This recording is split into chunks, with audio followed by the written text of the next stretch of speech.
Imao sam strašno pegla, bio je pravi đavo. Na kiši i na vetru uvek je stajao pravo. Uvek je stajao pravo.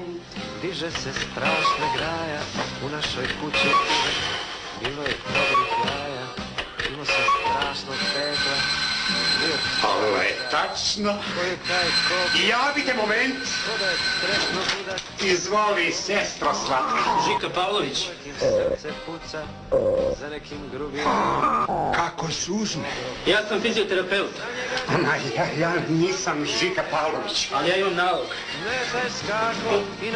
Ali to je greška, be, pobratimo. To je neka greška. Joj. Pusti be! Joj.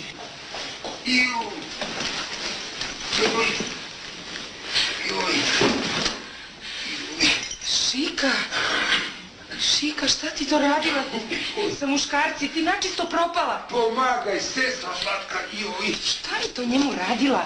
Šta mu radila? Ja njega masirala. Toliko za danas, sutra u isto vreme. Nemo pobrati neko bogate, molim.